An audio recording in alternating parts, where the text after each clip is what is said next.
South ఇండియాలోని అతి తక్కువ ధరలకి రత్నాలను అందించే ఏకైక సంస్థ 6JVR. నమస్తే, వెల్కమ్ టు సుమన్ టీవీ. ప్రస్తుతం తెలంగాణ రాజకీయాల్లో ఒకటే చర్చ వినిపిస్తూ ఉంది. కాళేశ్వరం ప్రాజెక్టులో అవినీతికి పాల్పడింది గత ప్రభుత్వ పాలకులు. పెద్ద ఎత్తున అవినీతి చేసి 1,00,000 కోట్ల రూపాయలు దోచేశారు.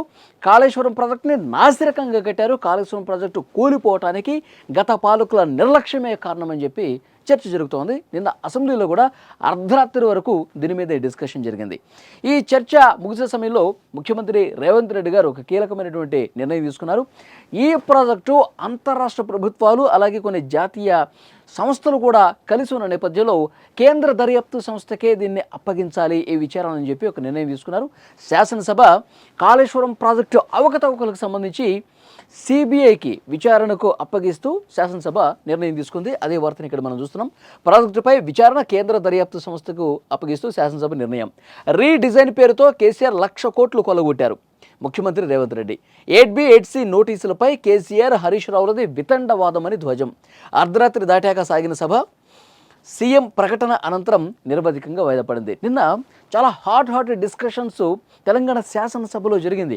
కాళేశ్వరం ప్రాజెక్టు అవినీతికి సంబంధించి కాళేశ్వరం ప్రాజెక్టు మీద జస్టిస్ PC ఘోష్ నివేదిక ఏదైతే ఇచ్చారో ఆ నివేదిక మీద చాలా స్పష్టంగా నిన్న అర్ధరాత్రి వరకు కూడా చర్చ జరిగింది.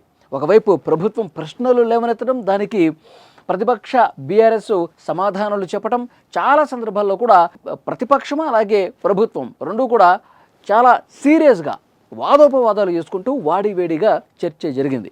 అయితే ప్రభుత్వం ఏం చెప్తుంది, ఈ ప్రాజెక్టుకి సంబంధించి PC ఘోష్ నివేదికలో ఉన్న అంశాలని చెప్తూ పూర్తిగా నిబంధనల్ని గాలి కుదిలేశారు.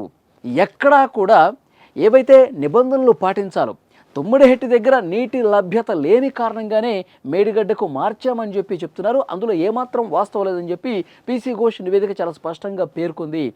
కేవలం మాట మార్చడానికి, అబద్ధాలు చెప్పడానికి, ఈ ప్రాజెక్ట్ని తాము చేసింది కరెక్టే అని చెప్పి తమను తాము సర్ది చెప్పుకోవటానికి తప్ప ఏమాత్రం అందులో వాస్తవం లేదంటూ PC ఘోష్ నివేదికలో ఉన్నట్టుగా ప్రభుత్వం కూడా ఆ చర్చ సందర్భంగా మాట్లాడిన పరిస్థితుంది. అయితే ముఖ్యమంత్రి రేవంత్ రెడ్డి గారు ఒక విషయం చాలా స్పష్టంగా నిన్న సభ వేదికగా చెప్పారు.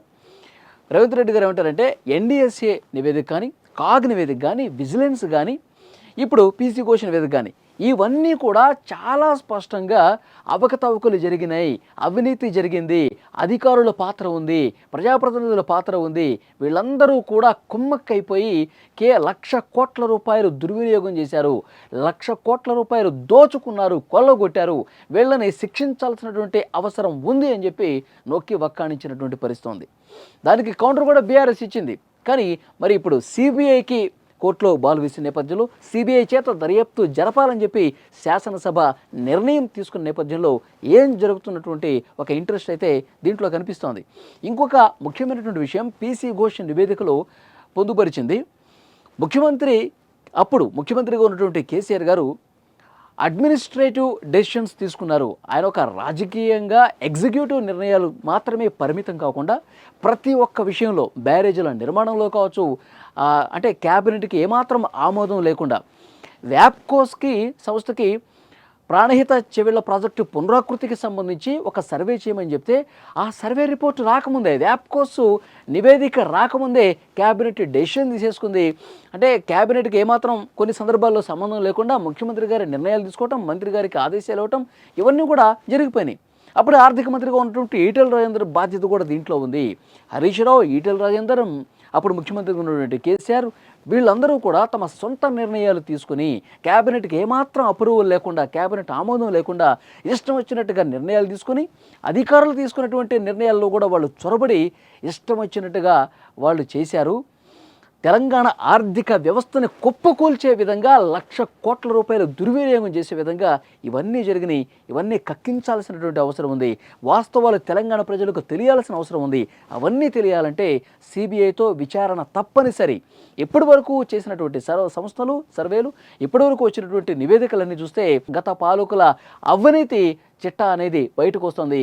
ఇవన్నీ ఆధారాలతో సహా నిజాలు నిగ్గు తేలాలంటే కేంద్ర దర్యాప్తు సంస్థ సిబిఐతో విచారణ జరపాలని చెప్పి అక్కడ శాసనసభ నిర్ణయం తీసుకుంది. మరి సిబిఐ ఏ మేరకు దీన్ని అంగీకరిస్తుంది, ఈ సిబిఐ విచారణ ఎప్పుడు స్టార్ట్ అవుతుంది, ఆ సిబిఐ ఒకవేళ విచారణ చేస్తే ఎన్ని రోజుల్లోగా ఆ నివేదిక వస్తుంది, ఆ విచారణ రిపోర్ట్ వస్తుంది, ఆ తర్వాత పరిణామాలు ఏ విధంగా ఉంటాయనేది కూడా ఆసక్తికరంగా మారిన పరిస్థితుంది. ఇప్పటికీ బీఆర్ఎస్ ఇంకా కౌంటర్ చేస్తూనే ఉంది. ఇది ఈ పీసీ ఘోష్ నివేదిక కాంగ్రెస్కి అనుకూలంగా ఉన్నటువంటి నివేదిక, ఇది కాంగ్రెస్ రిపోర్టు అని చెప్తా ఉన్నారు.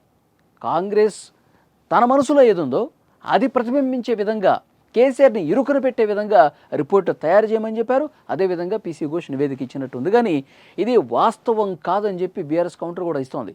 మరి ఫర్దర్గా ఎలాంటి పరిణామాలు అంటే ఇప్పటివరకు వచ్చినటువంటి రిపోర్ట్స్ అన్ని కూడా బీఆర్ఎస్కి వ్యతిరేకంగా ఉన్నాయి, అవినీతి జరిగిందని చెప్తామని. మరి సిబిఐ రిపోర్టు ఏ విధంగా వస్తుంది, ఆ తర్వాత పరిణామాలు ఏ విధంగా ఉంటాయనేది కూడా చూడాలి. ఒకటే చెప్తా ఉన్నారు, కేసీఆర్ అలాగే హరీష్ రావు, ఈటెల రాజేందర్, కొంతమంది అధికారులు క్షమించరాని తప్పు చేశారు. చట్ట ప్రకారంగా వీళ్ళ మీద చర్య తీసుకున్నటువంటి స్వేచ్ఛ కూడా ప్రస్తుత ప్రభుత్వానికి ఉంది అని ఆ నివేదికలో ఉంది. మరి నెక్స్ట్ ఏం జరగబోతుందన్నది చూద్దాం.